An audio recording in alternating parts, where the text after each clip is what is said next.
Hello all, welcome to Chayalokam. Shambhala cinema review ఏంటో ఈ వీడియోలో చూద్దాం భయ్యా.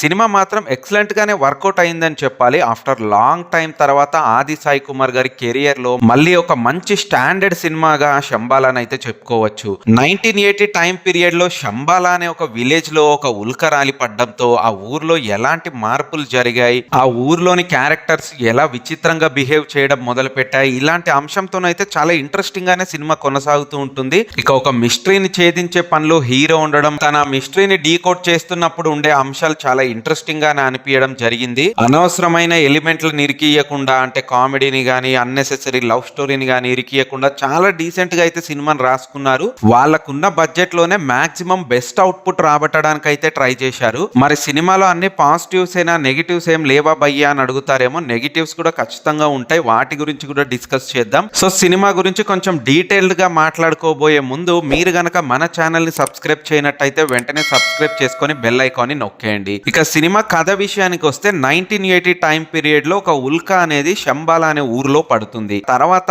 ఊర్లో విచిత్రమైన మార్పులు వస్తాయి. అంటే మనుషులు చాలా వింతగా బిహేవ్ చేయడం స్టార్ట్ చేస్తుంటారు, హత్యలు జరుగుతుంటాయి, ఆత్మహత్యలకు పూనుకుంటుంటారు. దాంతో ఏంటంటే ఊరి జనాలంతా కూడా ఒక బండభూతం ఆవహించింది. అంటే ఆ ఉల్క ఏదైతే ఉందో దాన్ని ఒక దయ్యంలాగా చూడడం అయితే స్టార్ట్ చేస్తారు. ఇక దాన్ని బేస్ చేసుకొని కొన్ని మూఢనమ్మకాలను బిల్డ్ చేస్తూ కూడా కొంతమంది స్వామీజీలు, ఊళ్ళో ఉండే కొంతమంది ముఠా అయితే ట్రై చేస్తూ ఉంటారు జనాల్ని వాళ్ళ గ్రిప్ లో పెట్టుకోవడానికి.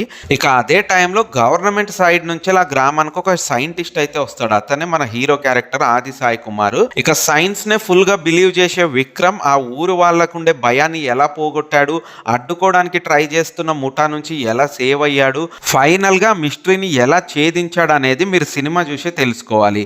ఇక సినిమాలోని యాక్టర్స్ విషయానికి వస్తే భయ్యా, ఆది సాయి కుమార్ ఈ సినిమాలో తన కెరియర్లోనే one of the finest performance ఇచ్చాడు. అంటే చాలా రోజులు గ్యాప్ తర్వాత ఈ మధ్యకాలంలో ఈయన సినిమా చూడాలన్నా కూడా జనాలకు ఇంట్రెస్ట్ లేకుండా తయారైంది. బట్ అలాంటి టైంలో కూడా ఇలాంటి మంచి కాన్సెప్ట్ అయితే మనోడికి పడింది. అల్టిమేట్ గా కాన్సెప్ట్ ఈస్ ద మ్యాటర్ అన్నట్టు జనాలు కూడా నిన్న చాలా బాగా వచ్చారు థియేటర్ కి, మొత్తం హౌస్ఫుల్సే. ఇక మనోడి పర్ఫార్మెన్స్ అయితే చాలా బాగా నిలబెట్టుకున్నాడు. మళ్ళీ తన కంబ్యాక్ ఇచ్చినట్టే అని చెప్పాలి. అర్చన అయ్యర్ చేసిన దేవి క్యారెక్టర్ ఈ సినిమాలో రెగ్యులర్ హీరోయిన్ క్యారెక్టర్ లా కాకుండా చాలా ఇంట్రెస్టింగ్ గా డిఫరెంట్ గా అనిపించింది భయ్య. ఈ అమ్మాయి కూడా తన క్యారెక్టర్ లో అయితే ఎక్సలెంట్ పర్ఫార్మెన్స్ నే చూపించింది. ఇక రవి వర్మన్ ఈ సినిమాలో ఎక్సలెంట్ రోల్ ని ప్లే చేశాడు భయ్య. ఫస్ట్ హాఫ్ అంతా కూడా మనోన్ పైనే డ్రైవ్ అవుతూ ఉంటుంది. అండ్ వసంత అని చెప్పి ఒక క్యారెక్టర్ ఉంటుంది, ఆ క్యారెక్టర్ ని ప్లే చేసిన ఆవిడ కూడా ఎక్సలెంట్ పర్ఫార్మెన్స్ ని ఇచ్చింది.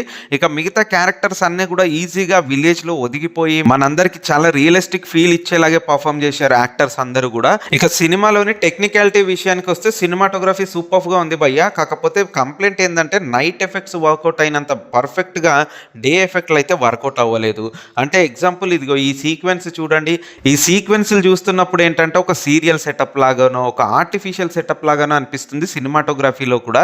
సినిమాలోని బీజిఎం కూడా ఎక్సలెంట్ అనిపించింది. శ్రీచరణ్ కాలపాక అంటే సూపర్ గా బీజిఎం అయితే ఇచ్చాడు భయ్య. స్పెషల్ గా క్లైమాక్స్ లో వచ్చిన బీజిఎం మాత్రం టాప్ నాచ్ అనిపించింది. ఇక ఎడిటెడ్ బై షెర్వాన్ ఎడిటింగ్ కూడా టూ గుడ్ అనిపించింది, పర్వాలేదు. కాకపోతే ఫస్ట్ హాఫ్ నే ఇంకొంచెం లెంత్ తగ్గించుంటే బాగుండు అనిపించింది. ఇక cinema production values too good అని అయితే ఏమీ చెప్పలేము, అలాగని వెరీ బ్యాడ్ అని కూడా చెప్పలేము. వాళ్ళు పెట్టుకుందే కొంచెం లిమిటెడ్ బడ్జెట్ అయి ఉంటుంది. బట్ ఆ బడ్జెట్ లో మాక్సిమం గ్రాప్ చేయడానికే ట్రై చేశారు. కాకపోతే వీళ్ళకున్న లిమిట్ బడ్జెట్ తోటి పర్వాలేదు, వీళ్ళు బాగానే మేనేజ్ చేశారు. ఇక coming to the writer and director Yugender Muni. Overall గా సినిమా డైరెక్షన్ కి మాత్రం 100కి 100 మార్క్స్ వేయొచ్చు భయ్య. Excellent direction. కాకపోతే రైటింగ్ విషయంలోనే చాలా కంప్లైంట్స్ ఉన్నాయి, కొన్ని కాదు. ఎందుకంటే ఫస్ట్ హాఫ్ లాగ్ అయిన విధానం కానీ, సెకండ్ హాఫ్ లో మిస్టరీని క్లియర్ చేస్తున్నప్పుడు ఉండే డీటెయిలింగ్ కానీ పెద్ద ఇంపాక్టబుల్ గా ఏం అనిపించలేదు. అంటే ఆల్రెడీ ఇలాంటి సినిమాలు చాలా చూసి ఉన్నాం కదా, ఇందులో కూడా అదే ఉంది, పెద్ద కొత్తగా ఏముంది అన్న ఫీలింగే వచ్చింది నాకైతే. కాకపోతే one of the brilliant thought ఏంటంటే బ్యాక్ స్టోరీ ఒకటి ఉంటుంది, దాన్ని నెరేట్ చేయడం. అది ఏ వర్షన్ లో నెరేట్ అవుతూ ఉంటుంది. సూపర్ రైటింగ్ అనిపించింది. ఇక రెస్ట్ ఆఫ్ ద పార్ట్ అంతా కూడా యావరేజ్ రైటింగే, పెద్ద ఇంప్రెసివ్ గా అయితే నాకేమీ అనిపించలేదు. సో ఓవరాల్ గా శంబాల సినిమా పైన నా ఒపీనియన్ ఏంటంటే భయ్య, మీరు కనుక వెళ్ళి సినిమా చూడాలనుకుంటే చూడండి. ఒక థ్రిల్లర్ ని, ఒక హారర్ ని అయితే ఎక్సలెంట్ గా ఎంజాయ్ చేస్తారు సినిమాలో.